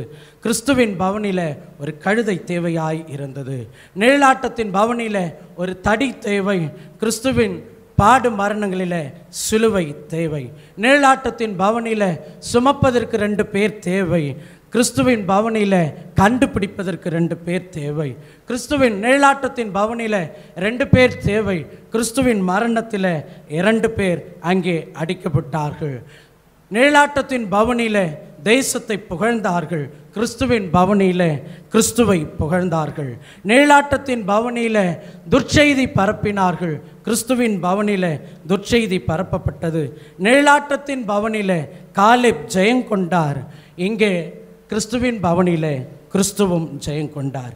அவருடைய பிள்ளைகளாய் இருக்கக்கூடிய நாம் நிச்சயமாய் ஜெயத்தை நாம் சுதந்தரித்து கொள்ளுவோம். அப்படிப்பட்டதான ஜெயத்தை நாம் சுதந்தரித்து கொள்ள வேண்டும் என்பதைத்தான் இந்த வேத பகுதி நமக்கு கற்றுக் கொடுக்கிறது. அந்த நல்ல நாளில் கிறிஸ்து நமக்கு செய்த எல்லா நன்மைகளையும் நாம் நினைவு கூர்ந்து கர்த்தரை நாம் துதிப்போம், ஸ்தோத்தரிப்போம். இந்த தடியைப் போல, இந்த கழுதையைப் போல நாம் கிறிஸ்துவுக்கு பயன்படக்கூடியவர்களாய் நம்முடைய வாழ்க்கையை அர்ப்பணிப்போம். இந்த பவனியில் கர்த்தரை புகழ்ந்தது போல இன்றைக்கு தேவ சமூகத்தில் நாம் அமர்ந்து கர்த்தர் செய்த ஏராளமான நன்மைகளுக்கு தேவனுக்கு நன்றி செலுத்துவோம். இனி நடைபெறாத எல்லா காரியத்தையும் அவர் நிறைவேற்றி கொடுக்க தேவன் உயிரோடு கூட இருக்கிறார். நம்ம எல்லோருக்கும் தெரிந்த ஒரு பழைய பல்லவி, சண்டே ஸ்கூலில் கற்றுக் கொடுக்கப்பட்ட பாடல், இரத்தத்தால் ஜெயம், இரத்தத்தால் ஜெயம், இரத்தத்தால் ஜெயம் இயேசுவே. இந்த பாடலின் வரிகள் சொல்லுகிறது, இயேசு ஜெயித்தார், இயேசு ஜெயித்தார், இயேசு ஜெயித்தார் சாத்தானை, நாமும் ஜெயிப்போம், நாமும் ஜெயிப்போம் சாத்தானை என்று சொல்லி விசுவாசத்தோடு கூட இந்த பாடலை பாடின பின்பு நமக்கு தலைமை பொதுலம்மா அவர்கள் ஜெபிப்பார்கள். நம்ம எல்லோரும் ஆண்டவருடைய சமூகத்தில் நம்ம ஒப்பு கொடுத்து விசுவாசத்தோடு கூட இந்த பாடலை பாடி தெய்வ சமூகத்தில் நம்ம அர்ப்பணிப்போம்மா.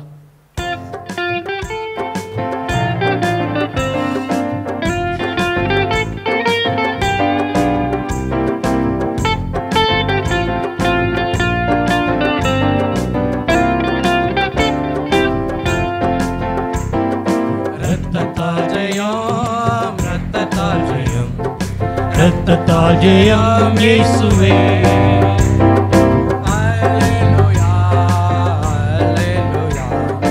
ரத்தத்தால் ஜெயம் இயேசுவே.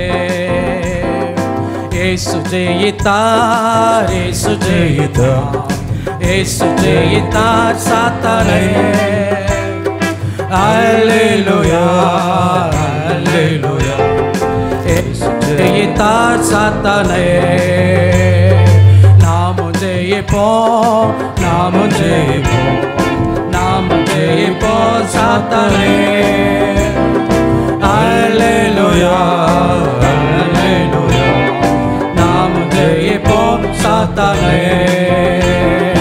சாத்தான் தோல்விட்டான், சாத்தான் தோல்விட்டான், சாத்தான் தோல்விட்டான் ரத்தத்தால். அல்லேலூயா அல்லேலூயா. சாத்தான் தோல்விட்டான் ரத்தத்தால். இயேசு ஜெயித்தார், இயேசு ஜெயித்தார், இயேசு ஜெயித்தார் சாத்தானை. விசுவாசத்தோடு கூட பாடுவோம். அல்லேலூயா அல்லேலூயா. இயேசு ஜெயித்தார் சாத்தானை. நாமும் ஜெயிப்போம், நாமும் ஜெயிப்போம், நாமும் ஜெயிப்போம் சாத்தானை. அல்லேலூயா அல்லேலூயா. நாமும் ஜெயிப்போம் சாத்தானை. நாமும் ஜெயிப்போம், நாமும் ஜெயிப்போம், நாமும் ஜெயிப்போம் சாத்தானை. அல்லேலூயா அல்லேலூயா. நாமும் ஜெயிப்போம் சாத்தானை. எங்களை அதிகமாக நேசிக்கிற நல்ல தகப்பனே, நல்ல நாளுக்காக நாங்கள் நன்றி செலுத்துகிறோம். அநேக இடங்களிலே கர்த்தாவே இது குருத்தோலை ஞாயிறாய் காணப்படுகிறது. அதனுடைய தாத்பரியம் என்னவென்றால், ஆண்டவரே நீர் பவனி வந்தீர். ஜனங்கள் கர்த்தாவே மரக்கிளைகளையும் தங்களுடைய வஸ்திரங்களையும் விரித்து கர்த்தருடைய நாமத்திலே வருகிறவருக்கு ஹோசன்னா என்று பாடினார்கள் கர்த்தாவே.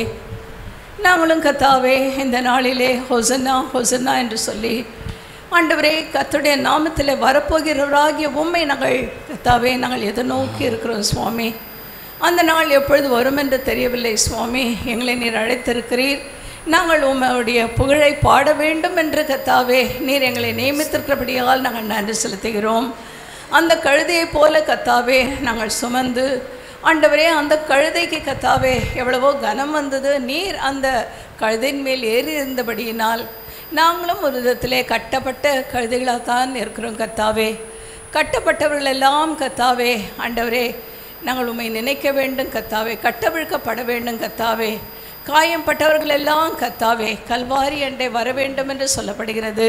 அதுபோல கர்த்தாவே அந்த கட்டுகளை அவிழ்த்த அந்த கழுதை போல நாங்களும் கர்த்தாவே ஆண்டவர் ஒரு காலத்திலே நாங்கள் கட்டப்பட்டிருந்தோம். இப்பொழுதோ எங்களுக்கு விடுதலை தந்து ஆண்டவரே உம்மை நாங்கள் ஆராதிக்கும்படிக்காக கொடுத்த கிருபைக்காய் நன்றி செலுத்துகிறோம். உம்மை அறிந்து கொள்ள கொடுத்த கிருபைக்காய் நன்றி செலுத்துகிறோம். எங்களுடைய பாவங்களிலிருந்து அக்கிரமங்களிலிருந்தெல்லாம் ஆண்டவரே எங்களை விடுதலையாக்கினீரே, அதற்காக நாங்கள் உமக்கு நன்றி செலுத்துகிறோம். இப்பொழுதும் நாங்கள் உம்மை சுமந்து செல்கிறவர்களாய் காணப்பட நீ கிருபை தாரும் ராஜா. ஆண்டவரே அந்த 2 பேர் என்று நாங்கள் பார்க்கிறோம் சுவாமி. ஆண்டவரே 2 பேர் அல்ல, இந்த நாட்களிலே அநேக ஊழியர்கள் தேவையாய் காணப்படுகிறது. அறுவடை மிகுதியாய் இருக்கிறது, ஆட்களோ குறைவாய் இருக்கிறபடினால் நீர் எங்களோடு கூட பேச வேண்டும் என்று நாங்கள் வேண்டிக் கொள்கிறோம். ஆண்டவரே நீர் உம்முடைய கர்த்தாவை ஊழியத்திற்கென்று எங்களை அழைக்க நாங்கள் வேண்டிக் கொள்கிறோம். ஒரு தரிசனத்தை தர வேண்டும், ஒரு வைராக்கியத்தை நீ தர வேண்டும் என்று நாங்கள் வேண்டிக் கொள்கிறோம் கர்த்தாவே. இனியும் காலம் செல்லாது என்று சொன்னது போல உம்முடைய வருகை சமீபம் என்று எல்லா கர்த்தாவே நிகழ்ச்சிகளிலும் நாங்கள் பார்த்து கொண்டு இருக்கிறோம். உலகத்தில் எத்தனையோ காரியங்கள் நடக்கிறது. ஆகினாலே உம்முடைய வருகைக்கு நாங்கள் ஆயத்தமாக கிருபை தாரும்.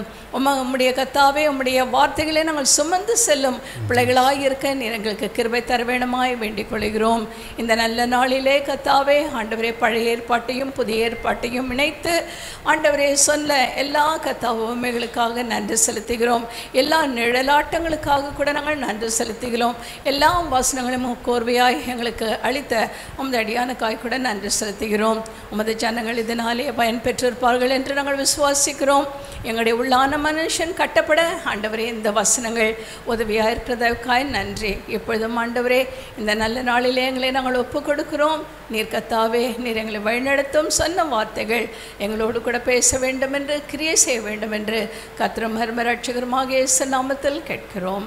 ஆமென். என் ஆத்துமாவே கர்த்தரை ஸ்தோத்திரி, என் முழு உள்ளமையருடைய பரிசுத்த நாமத்தை ஸ்தோத்திரி. என் ஆத்துமாவே கர்த்தரை ஸ்தோத்திரி, அவர் செய்த சகல உபகாரங்களையும் மறவாதே. அவர் உன் அக்கிரமங்களை எல்லாம் மன்னித்து உன் நோய்கள் எல்லாம் குணமாக்கி உன் பிராணனை அழிவுக்கு விலைக்கு மீட்டும் உன் கிருபையினாலும் இரக்கங்களினாலும் முடிசூட்டி நன்மையினால் உன் வாயை திருப்தியாக்குகிறார். கழுகுக்கு சமானமாய் உன் வயது திரும்ப வாழ வயது போல் ஆகிறது. கர்த்தர் உன்னை ஆசீர்வதித்து உன்னை காக்க கடவுள். கர்த்தர் தம்முடைய முகத்தை உன்மேல் பிரகாசிக்க பண்ணி உன்மேல் கிருபையாய் இருக்க கடவுள். கர்த்தர் தம்முடைய முகத்தை உன்மேல் பிரசன்னமாக்கி உனக்கு சமாதானம் கட்டளையிட கடவுள். கர்த்தராகிய இயேசு கிறிஸ்துவினுடைய கிருபை நம் அனைவரோடு கூட தங்கியிருப்பதாக. ஆமென். ஹல்லேலூயா. எல்லோருக்கும் ஸ்தோத்திரம். ஒரு வாழ்த்துங்கள். கர்த்தர் உங்களை ஆசீர்வதிப்பார்.